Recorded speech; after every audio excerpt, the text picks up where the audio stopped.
جمال بيه، يعني هاخد حضرتك في ملف تاني كده.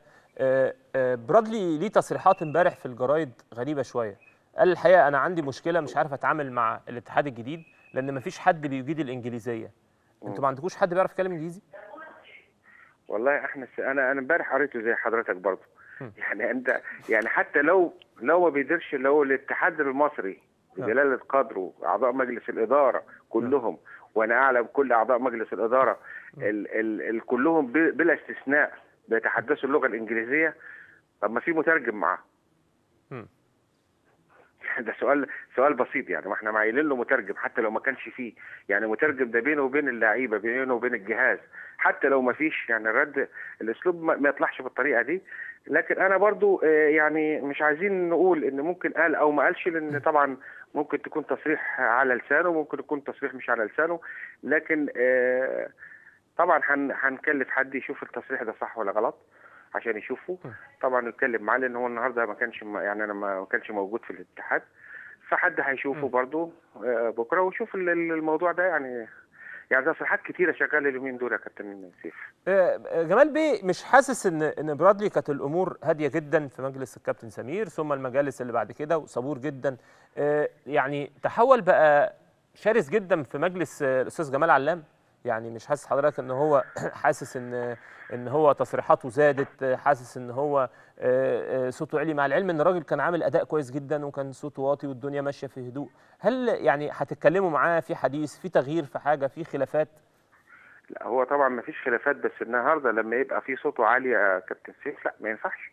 ما م. ينفعش يبقى صوته عالي.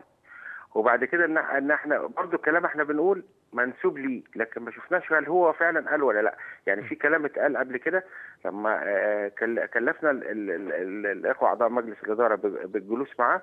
قال ان الكلام ده ما حصلش مني، وانا لو صدر مني الكلام ده يبقى انا اقدم اعتذاره. فلكن هو ما صدرش منه حاجه، فالنهارده ما اعرفش كلامه هل هو كلامه ده منسوب ليه فعلا ولا لا، الا لما نعرف حقيقه الكلام ده صح ولا لا، وهو يقول انا قلت الكلام ده. لكن ان هو كان مرتاح. والنهارده مثلا طب ايه اللي غيره؟ طب ما احنا سايبين كل الوضع بتاعه زي ما هو، اللي مدينه تفويض اللي هو بيقول عليه احنا بنعمله له. المباريات اللي بيقولها، الحاجه الوحيده اللي كانت خلاف بيننا وبينه مباراه اليمن بس. ان هو النهارده عايز يلعب مباراه اليمن، احنا قلنا لا. دي الحاجه الوحيده اللي كان فيها خلاف. لكن غير كده كل اللي هو قاله توافق له عليه. كل البرنامج اللي هو موجود معاه بنعمله له.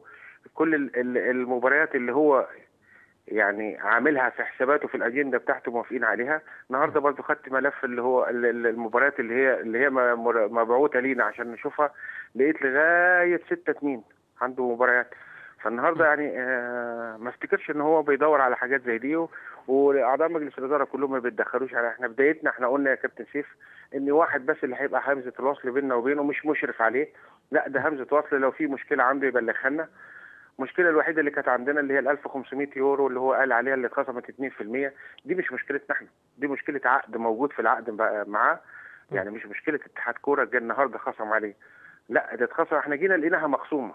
فهو بيتكلم عليها بيرجعها باثر رجعي. فطب ما هو ما اتكلمش ليه مع المجالس اللي قبل كده، ما اتكلمش ليه قبل كده يعني. فالنهار هي دي القصه. هل اديها له وابقى انا مخالف؟ ما افتكرش طبعا هنديها له، احنا نبقى مخالفين. جمال بيه، بمنتهى الصراحه كده،